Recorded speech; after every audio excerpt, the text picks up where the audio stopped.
Welcome to Breaking Banks, the #1 global show. Killing it. Killing it.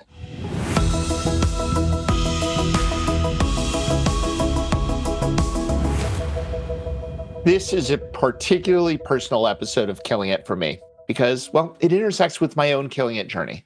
The year is 2014, and I'm having coffee with Nektarios Liolios, an early leader in the financial service innovation game. I'm looking for advice. I'm on a journey out of what feels like the wreckage of my life post-Perkstreet. So naturally, I find myself in London, the uncontested Fintech capital of the world at that time, sitting in the shadow of the Tower of London.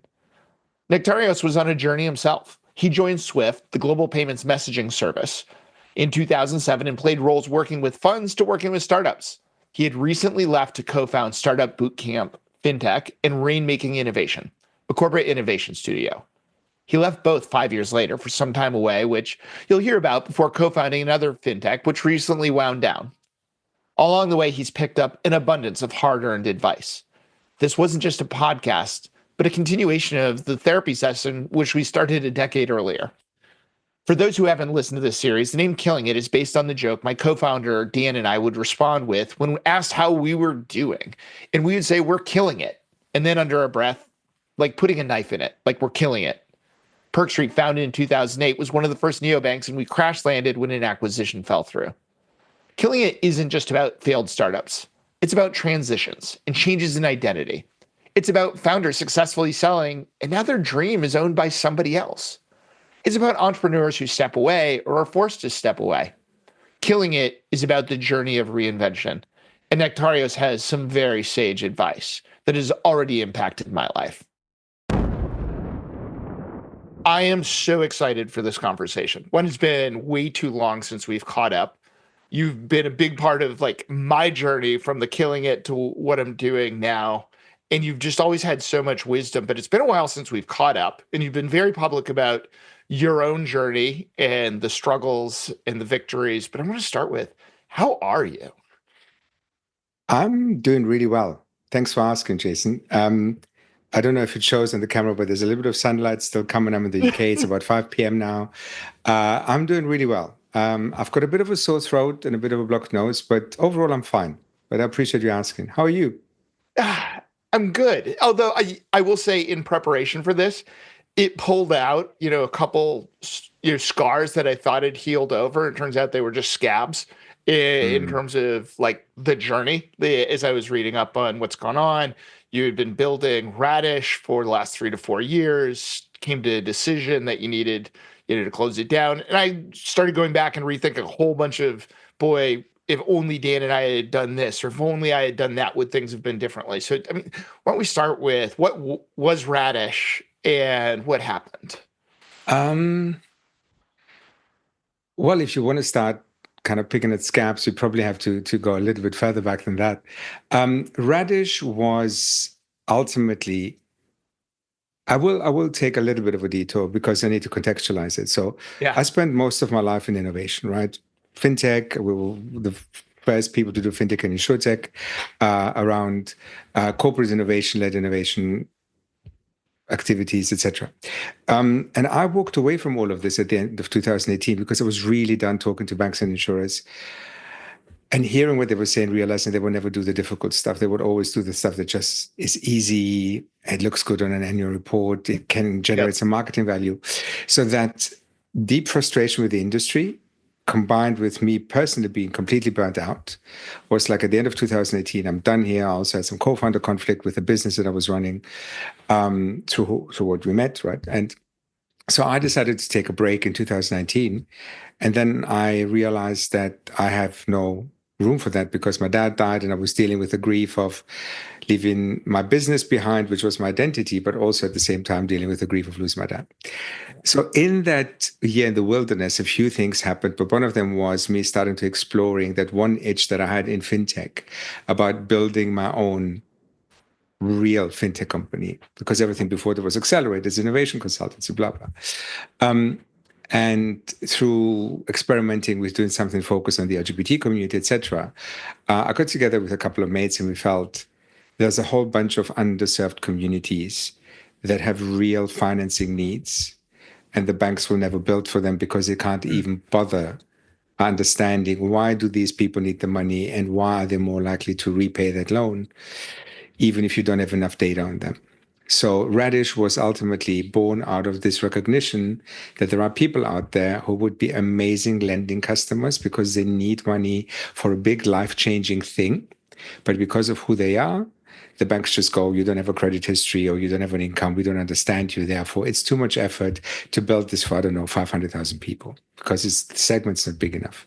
And Radish was a business focused on the UK, and it was a B2B2C business focusing on underserved communities who need financing for big life decisions. So I don't know, you're a nurse who's come from Syria to the UK. You could easily get a job the next day in the national health system. You only need to reaccredit your qualification.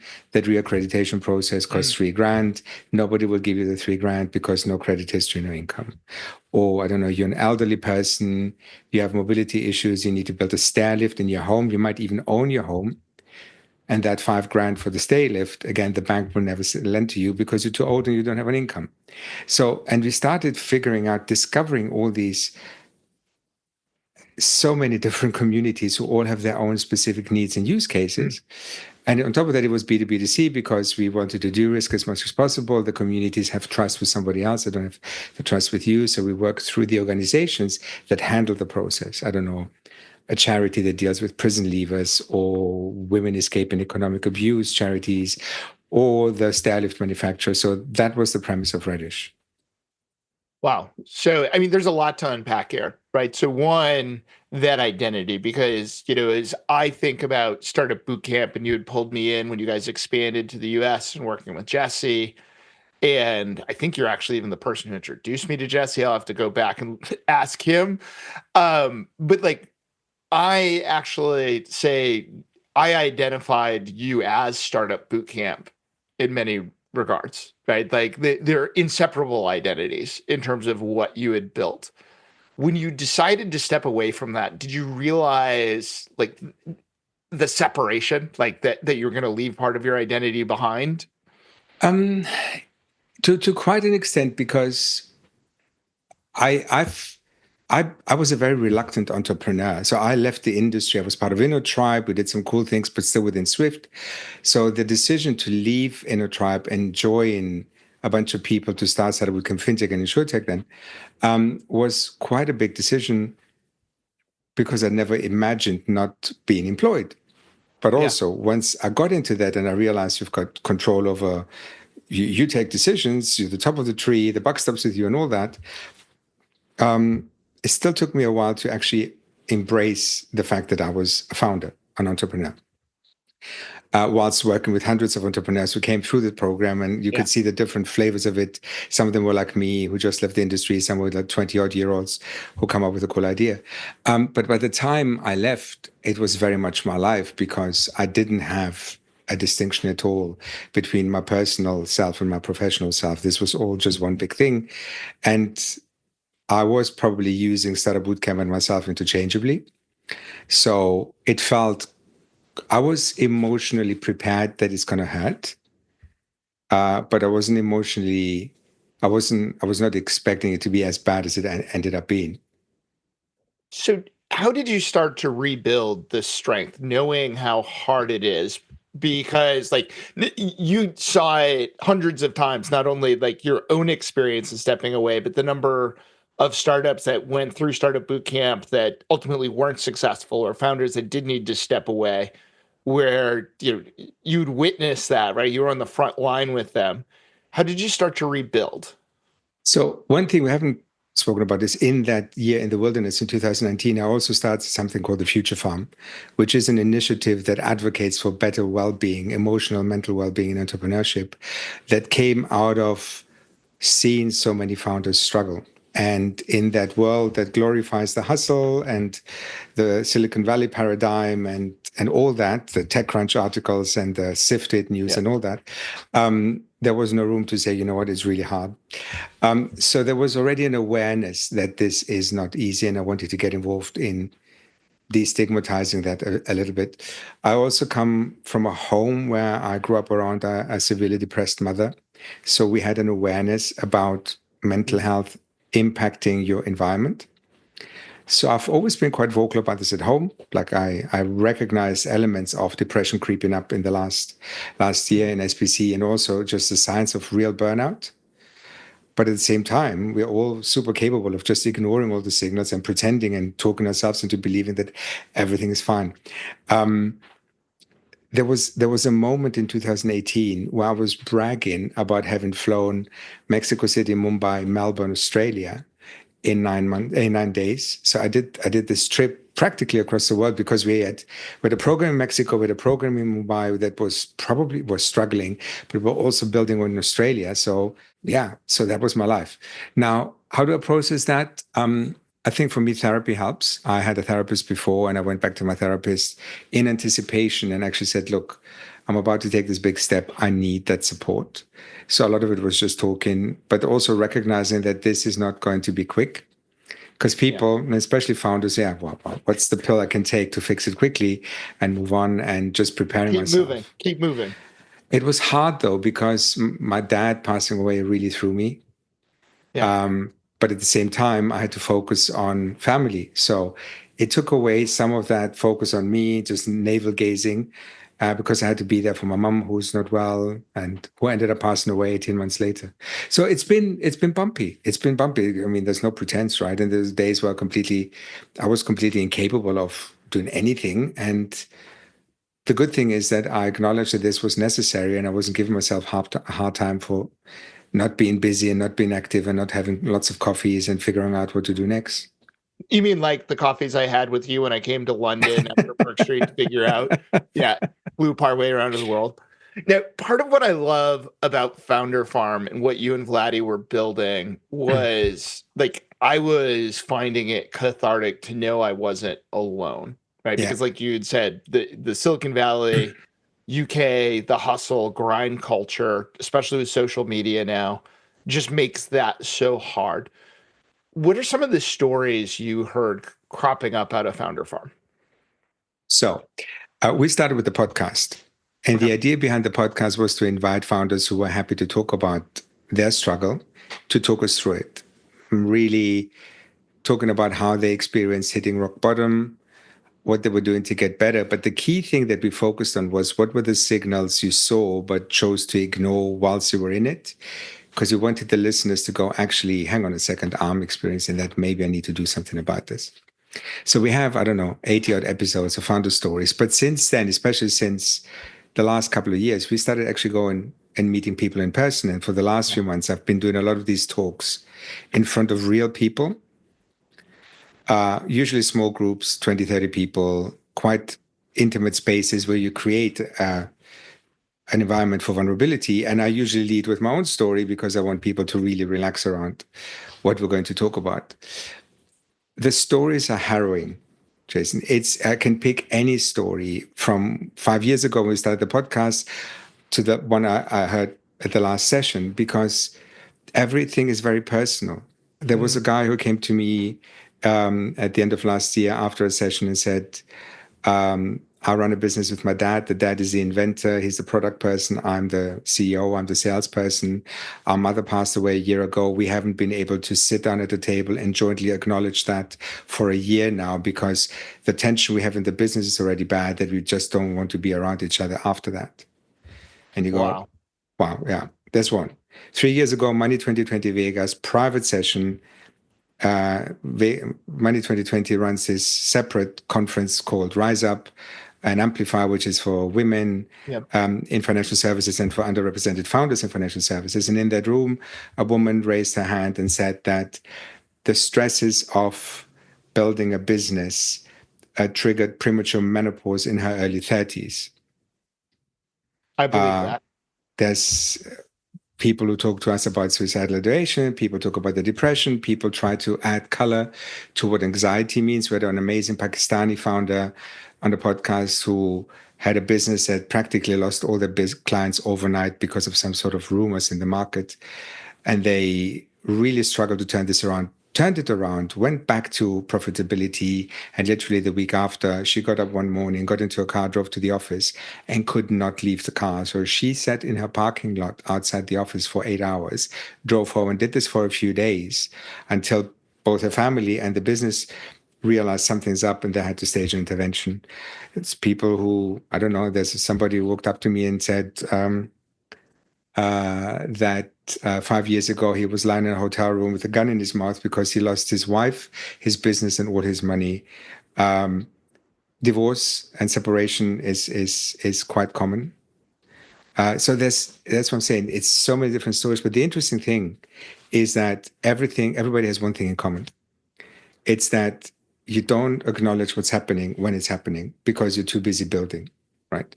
But in parallel, founders have got this amazing ability to be super stressed but fulfilled at the same time because they're driven by something that the general population doesn't have, this implicit internal drive to build.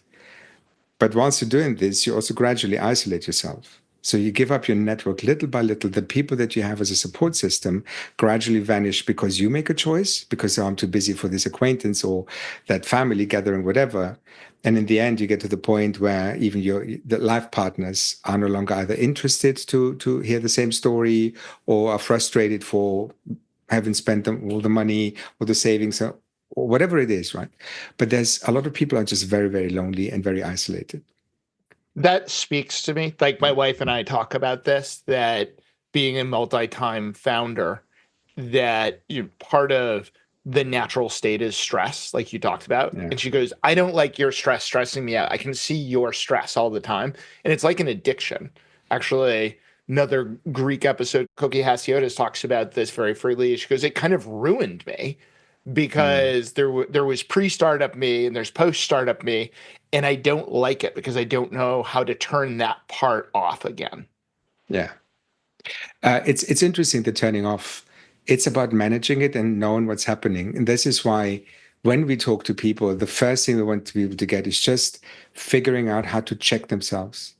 Just acknowledging what's happening, because that's already an insight. And sometimes people have this recognition in the room. Like we had one session where we were talking, I was asking the audience who experienced burnout, and a whole bunch of people raised their hands. And one guy raised his hand and said, what does that actually mean? So we allowed people to describe it. And he goes, well, that's what I've been having for the last few years, right? Yeah. So I'll just go in, look, something's up, and it's okay to say, you know what, I'm struggling. And that's part of the entrepreneurial thing, but also it's a cultural thing and also a gender thing where you kind of go, no, it's admitting defeat or acknowledging a weakness, and this is not a space for weakness, right? And that goes back to the narrative that's been kind of built up by media, social media. So when you went into Radish, do you feel like you went in with your eyes wide open about what that journey is? Could you do something to say, I need to be observant and do my own early intervention? So I got into business with a couple of people, one of which has been through his own journey, and he's actually been on our podcast to talk about his experience. We thought we were old enough and wise enough and cool enough to know better, but we still fell into the traps of a system that is just not built for self-care. Okay. And it was actually one of the biggest frustrations, or not frustrations, not the right word, but looking back. So Radish shut doors a couple of months ago, but it was technically dead in the fall of last year. And so looking back, I kind of go, I made some choices against my better judgment. I did know better, but for some reason I thought I can make this work, mainly because I know more. I've seen more. And I naively assume, no, we'll figure it out. But then red flags never go away. And we thought we can work on them by being explicit about them. And in the end, part of the reason it failed was co-founder conflict. Part of the reason it failed was us making decisions that were compromises that we shouldn't have made. So, yeah. Wow. And especially to be two seasoned entrepreneurs, that you're one of the more emotionally aware and high EQ entrepreneurs. I think largely because of your work, as an accelerator, you had to be part psychologist probably, and then founder farm along the way to see it Is it something implicit? Is it hard to make it work with co-founders? Should it really be, solo founders? Is it something about, do they need to start couples therapy first? So, yes to some what you said, no to some what you said. Let's unpack it. I'm genuinely fascinated by co-founder relationships, and my future life is really all focusing around that. Okay. I don't care about anything anymore. In terms of business, I still get every day like a couple of decks in my inbox. Hey, do you want to have a look at what I'm building? I generally don't care, but tell me more about how did you meet your co-founder and why are you doing this together? It's been a subject of fascination from the beginning, and specifically conflict. Right. Now, if you take a step back and look at people who come into this, who may come into entering a co-founder relationship as the first significant relationship in their lives after their parents, there's no experience, there's no playbook, there's not knowing how to deal with these situations. So people are very ill-equipped to deal with the challenges of startup life. I don't think solo founders is a better choice because most people need community and a sounding board and somebody to share with. And one of the big things we've learned out of the Future Farm is that really desperate desire for peer conversations. And that's, by the way, that's where we found the founder circles, which I can talk about later. But the idea of doing this with someone without having spent some time dating is very much like in a romantic relationship where you go on these dates that are like interviews, and then you enter a relationship of sorts, and then at some point you realize that some of these red flags are still there because they never go away. So there is that. You mentioned half-jokingly couples counseling, couples therapy, but reality is that's actually quite an interesting tool to approach this by, from the beginning, having an objective person in the room who every couple of weeks or so sit down with you and gives you the space to talk about the differences, but also allows you to maybe get to the point where you realize, you know what, we're maybe not compatible. So let's break this off before it gets too serious. And that unfortunately doesn't happen enough. It usually happens once you raised a bunch of money, once you had your headlines, and then suddenly you look at your co-founders and go, I'm not sure I want to do this with you. But you just kind of missed the moment where it would have been easy to go, because then you've got investors and boards. Now you're married and have kids. It was a lot easier when you were just dating to pay attention to the red flag. Yeah. We own a house together is maybe the analogy. It's kind of funny because actually we were talking about this co-founder relationships and co-founder alignment being so important that I've always seen this as the main reason why companies also fail if it's not there. But then when you Google top 10 reasons why startups fail, co-founder conflict is one of them, but it's, I don't know, didn't find product market fit, or too soon, too late, whatever, or struggled to raise. But even those reasons, if you scratch the surface, a fully aligned team would have probably navigated this better. And I think it's about a couple of months ago, there was finally a study by Stanford University to support that argument, where 60% of the companies failed because of co-founder misalignment. So there is that. So it's super important, and there's not enough support. It's funny on the couple analogy, Dan and I with Perkstreet, we still have this relationship with each other, right? It's like one of those, once you've shared that kind of bond, it doesn't go away, where he's my sounding board and vice versa. But we had found, very much like the couples therapy piece of this, that we needed to carve out time for us. Like, we would do a weekly walk, just the two of us, right? Yeah. The equivalent of date night, where it was, how are you feeling? How are you dealing with the stress? Let's check in on that. What's keeping you up at night, right? Like, there's so many analogs to what builds a productive relationship. Well, it requires investment, right? It requires vulnerability, requires being willing to change. And what are you willing to compromise on, and what are you not willing to compromise on? You're using all the right words. I've been to couples therapy. Go ahead. There is definitely, so if you don't have an element of self-knowledge to be able to talk about this, you're really going to struggle. If you don't understand what motivates you, what motivates the other person, what are the differences, or what do you need to do to keep the motivation up on both sides? And at the same time, if you don't know what your support system is, or if you don't have one, then you're really it's not going to be easy. This show is brought to you by Alloy Labs. As much as we love talking on the show, we believe that action is more valuable than talk. Alloy Labs is the industry leader in helping fearless bankers drive exponential growth through collaboration, exclusive partnerships, and powerful network effects that give them an unfair advantage. Learn more at alloylabs.com. Alloy Labs, banking unbound. Do you think on the entrepreneurial journey, and I want to get specific to fintech, right? There's kind of a funnel here. It's like, I know Nektarios is a person, I know startups, I know fintech. Like, do you need that kind of domain expertise to be a good sounding board in this, or does it take an ecosystem? I don't think you need to be an expert to build a perfect product for a problem. And sometimes it's helpful not to come from the industry because you've got a very dispassionate view and you really focus on solving the problem. I think what helps is that once you've got through the first phases of experimenting, then bringing in whatever's needed, and fintech is usually regulated, so you need to have some additional kind of solid chops in all the different aspects where you need to be solid. But ecosystem helps. I think it's difficult to answer this with a simple answer, Jason. I think with the right composition of skills, experience, mindset in a founding team, you can get really far. Like in Radish, we realized that we don't have any risk expertise. Building a lending business, we need to have somebody who understands credit risk and underwriting. We looked around and we found this amazing woman who came from the industry, but she had a similar idea as Radish, but she just didn't know how to do it.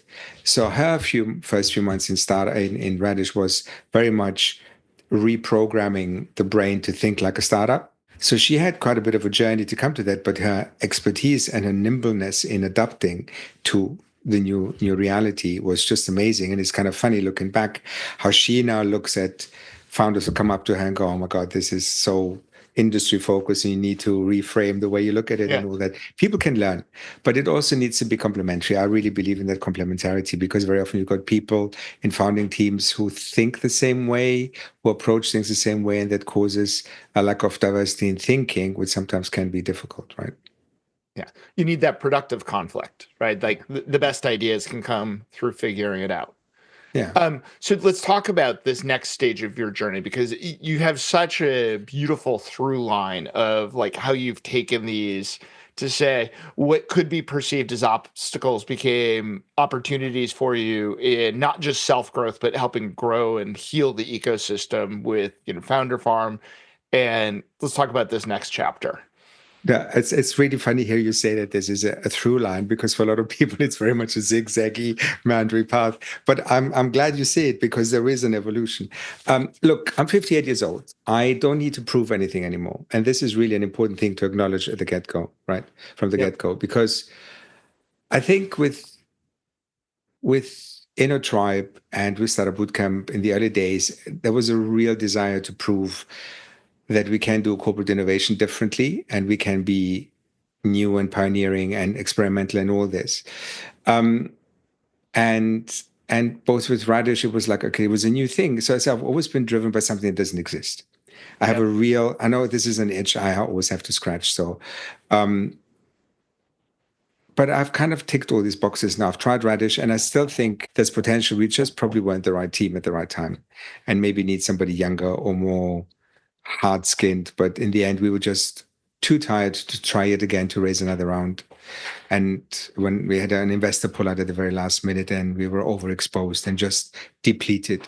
But all this to say that when we started with Naked the podcast and all the activities with the Future Farm, we actually realized that there is a real need for interventions beyond the awareness raising that we did on the platform.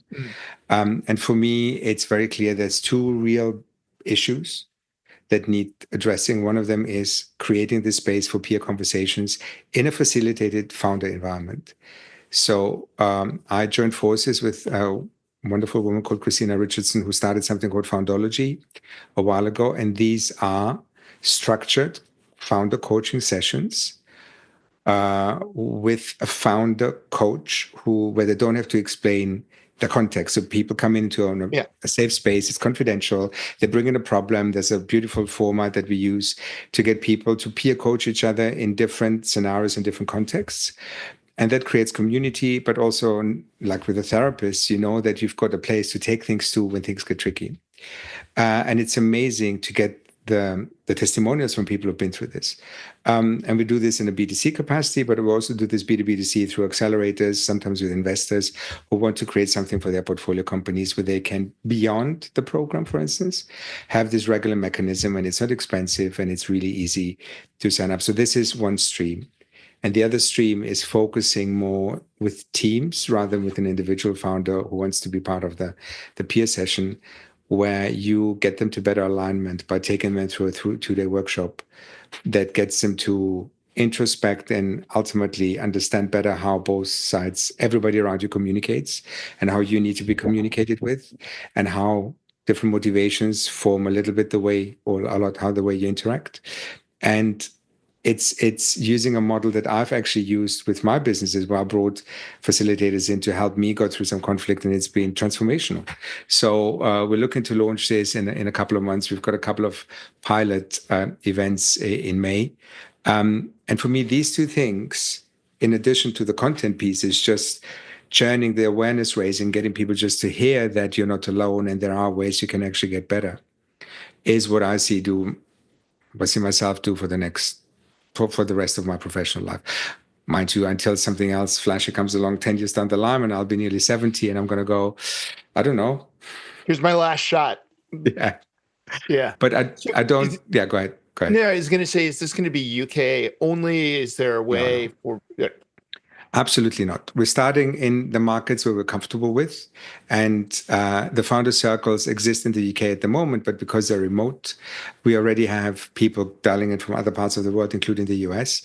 But our idea is to really roll this out as a sort of type of franchise across continents, because we know that every market has its own specific cultural nuances, and it's much better to have somebody in the room facilitating the conversation who actually understands that. So that's the plan with the founder circles.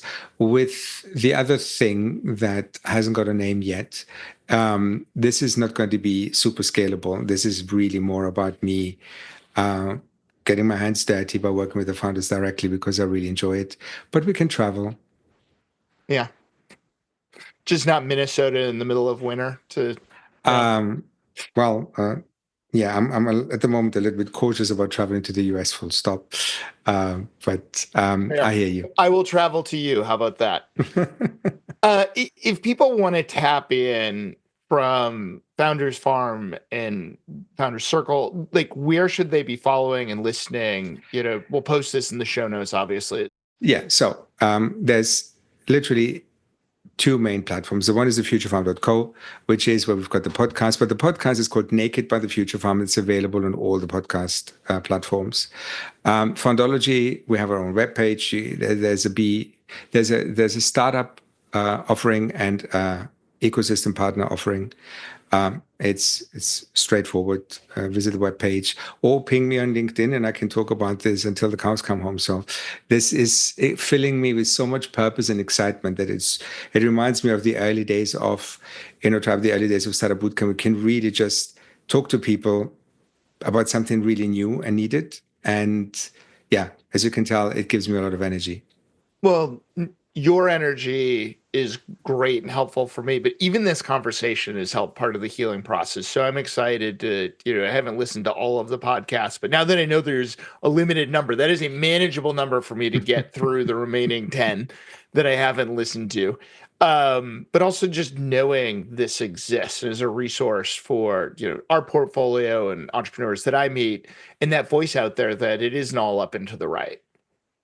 It's really lovely to hear that, Jason. One of the things I've noticed, so I approached this at the beginning of the year a bit like a first principles new venture. And I started trying to find the people in the world who have maybe the same mindset or trying to do something that are alone. And I realized there's probably about a dozen people who do something with their own market or cover a niche of what we're doing. So one of the things I'm really keen to build is community. Just community amongst us who are practitioners in that space, who want to support founders. And maybe as a result of this, there will be at some point, I don't know, a directory or whatever you want to do with the community. I've been working very closely with Flourish and Lisa Mickelson at Flourish. I don't know if you know Flourish VC in the US, who's been leading on this on the investor side. And I think this is a crucial part in all of this is if you look at, we're talking about the manifestations of stuff that are ultimately caused by a mix of things. But part of the problem is the VC community. And they're really refusing to acknowledge that. And it's difficult to persuade everyone that you need to do something about this if you genuinely care about the success of your ventures. But it's great to find those VCs who have a real appetite to be involved, trying to understand what is it that they contribute to this and how can they mitigate that. And there's also a growing community there, which is very encouraging. Well, the VC part of it is, we sometimes miss the misalignment of those incentives, right? I actually remember we were just raising our Series B, and I was at an event with one of our investors, whipped out it was a sporting event that we went to, whips out his cell phone, calls another CEO, and says, "Where are you right now?" And he's like, "Oh, I'm at the office. It's 10 o'clock at night." Right. And he goes, "That's what makes a good founder." Right.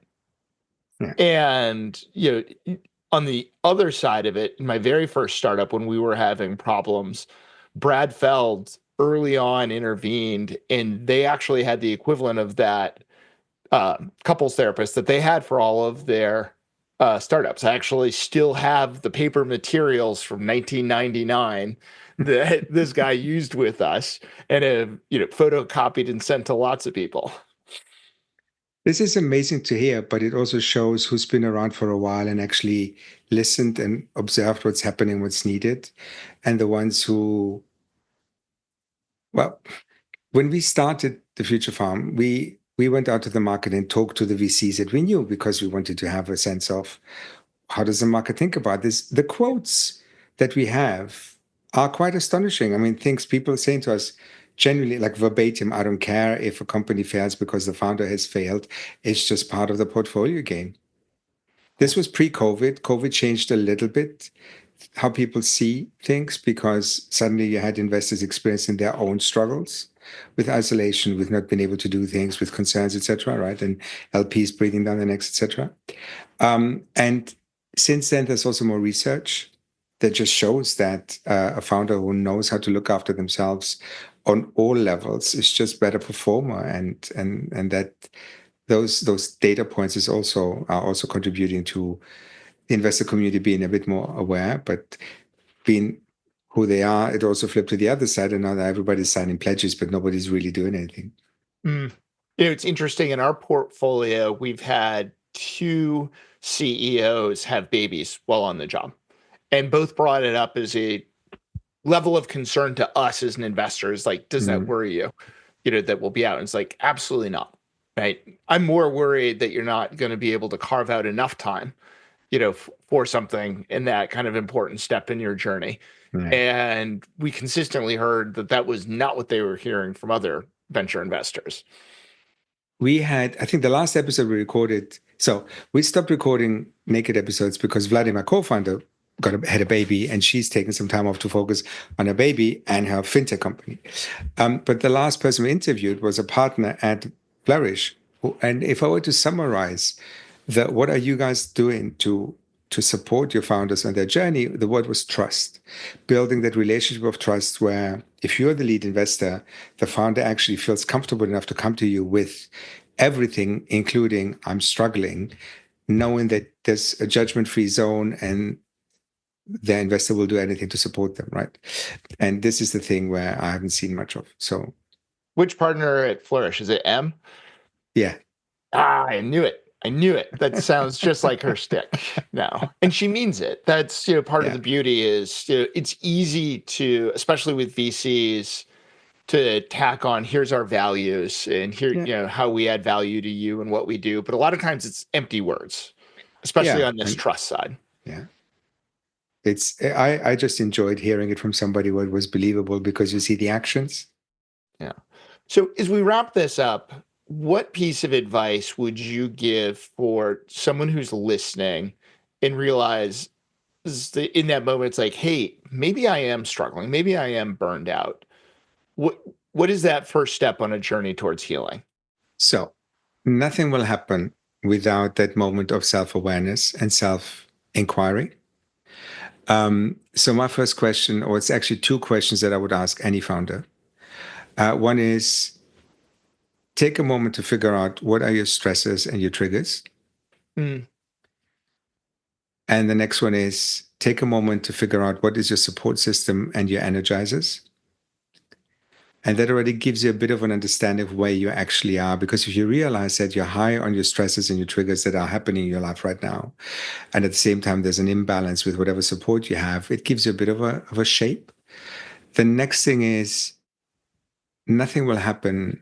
So if people complain about, oh, I neglected my physical exercise, I know I need to do something, and then founders being founders, the next thing they do is to sign up for a marathon. And what they need to do is go for a 2-minute walk, and then the next day for a 3-minute walk, and slowly build it up. So small steps is crucial. That resonates so much on the number of founders that I can think of. It's like, oh my God, they all just decided to go run a marathon. Now I know, working backwards, what that's probably coming from. It's, if you're replacing your adrenaline kick with something else that gives you that fix, then you're not really doing something to get better. And the last one is really talk to people. Community is paramount. So we when we do this talk publicly, we normally leave people with these 3 S's of self-inquiry, small steps, and sharing. It's really difficult to snap out of it when you're really in the middle of it. So just opening up to someone of trust, where there's a judgment-free environment where you can just talk about how hard it is, and it's already quite a big achievement.